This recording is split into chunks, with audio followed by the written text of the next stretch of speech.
Hi guys, तो कैसे हो सब।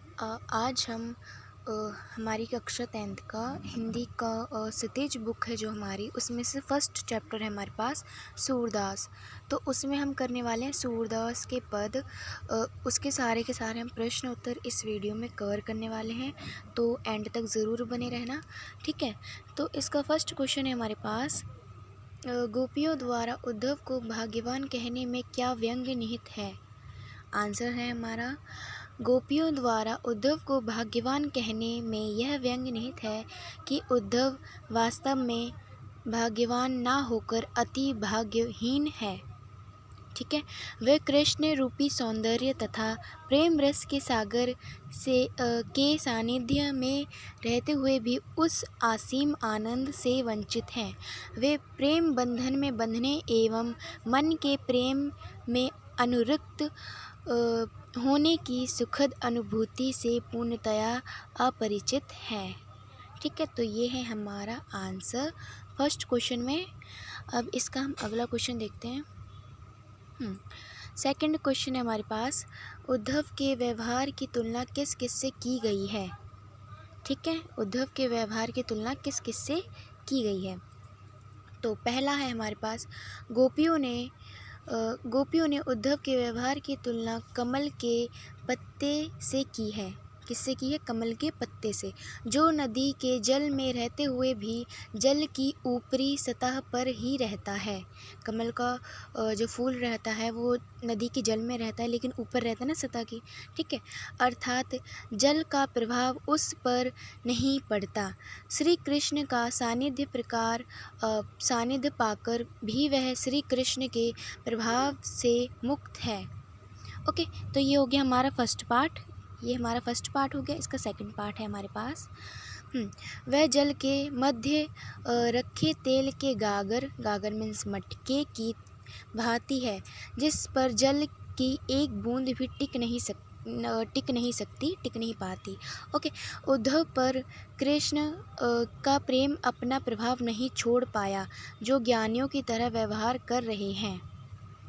ठीक है, तो ये हो गया है हमारा सेकंड क्वेश्चन। थर्ड क्वेश्चन देखते इसका। और थर्ड क्वेश्चन है हमारे पास, गोपियों ने किस किस उदाहरण के माध्यम से उद्धव को उल्हाने दिए। उल्हाने मीन्स शिकायत। ठीक है, उल्हाने मीन्स होता है शिकायत। तो इसका आंसर है हमारे पास, गोपियों ने कमल के पत्ते, तेल की मटकी और प्रेम की नदी के उदाहरण के माध्यम से उद्धव को उल्हाने दिए। ओके, उनका कहना है कि वह कृष्ण के साथ रहते हुए भी प्रेम रूपी नदी में उतरे ही नहीं, अर्थात साक्षात प्रेम स्वरूप श्री कृष्ण के पास रहकर भी वे उनके प्रेम से वंचित हैं। कौन वंचित है? उद्धव। उद्धव किसके प्रेम से वंचित है? श्री कृष्ण के प्रेम से वंचित है। ठीक है, अब इसका हम फोर्थ क्वेश्चन देखते हैं। फोर्थ क्वेश्चन है हमारे पास, उद्धव द्वारा दिए गए योग के संदेश ने गोपियों की विरहाग्नि में घी का काम कैसे किया। ठीक है, तो ये है हमारा क्वेश्चन फोर्थ। इसका आंसर देखते हैं हम। गोपियों ने श्री कृष्ण के पास वापस लौट आने की प्रतीक्षा में ही अपनी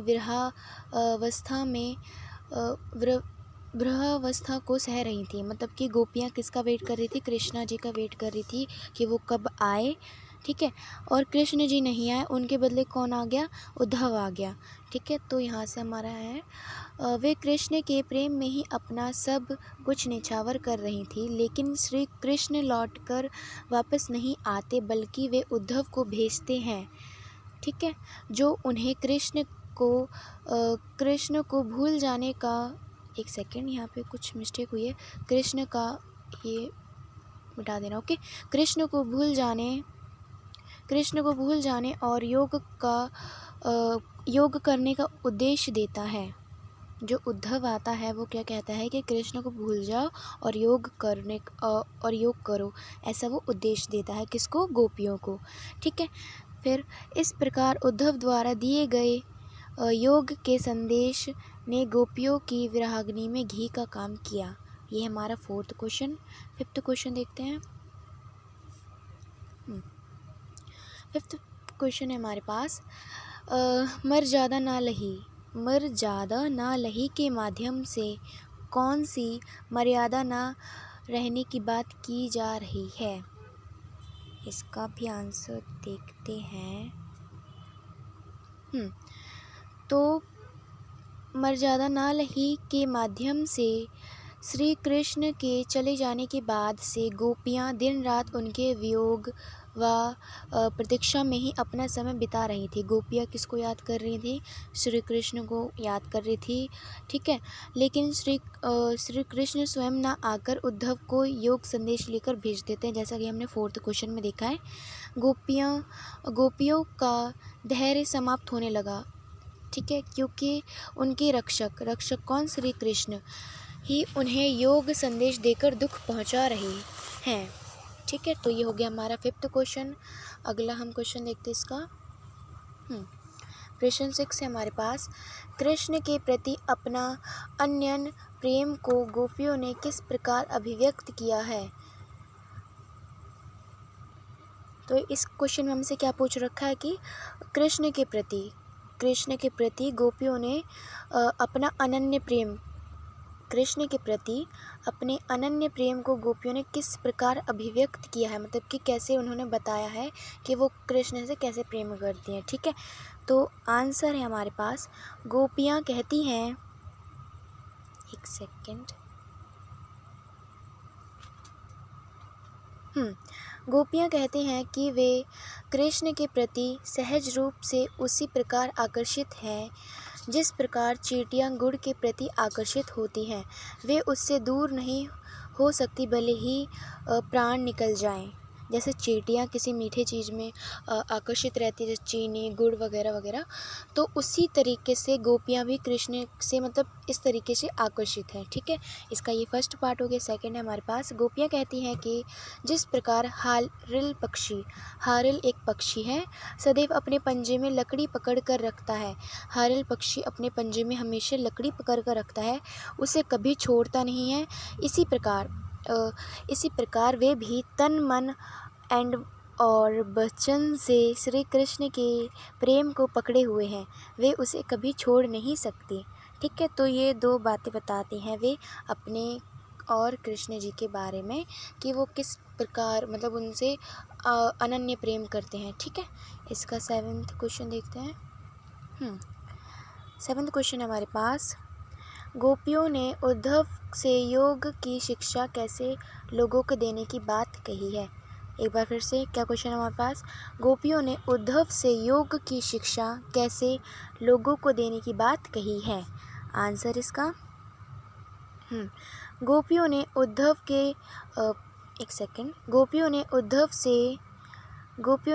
से योग की शिक्षा ऐसे लोगों को देने की बात कही है जिनका मन चंचल वह, यहाँ पे ये मिस्टेक हो रखी है, इसको करेक्ट कर लें, वह, ठीक है, वह अस्थिर है, ठीक है, जिनका मन चंचल वह अस्थिर है, ठीक है। इसका ये हो गया हमारा 7वां प्रश्न। 8वां प्रश्न देखते हैं। यहाँ पे ये वह नहीं है, वह है, वह ओनली, एक सेकेंड, इसको मैं डिलीट करती हूँ। इसकी जगह पर आप लिख लेना वह अस्थिर है, ठीक है। अब इसका 8वां प्रश्न देखते हैं। प्रश्न 8वां है हमारे पास, यही है।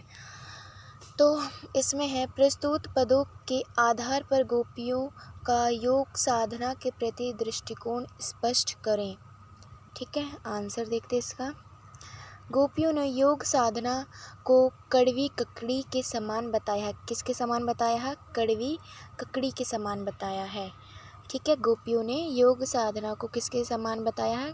कड़वी ककड़ी के समान बताया है।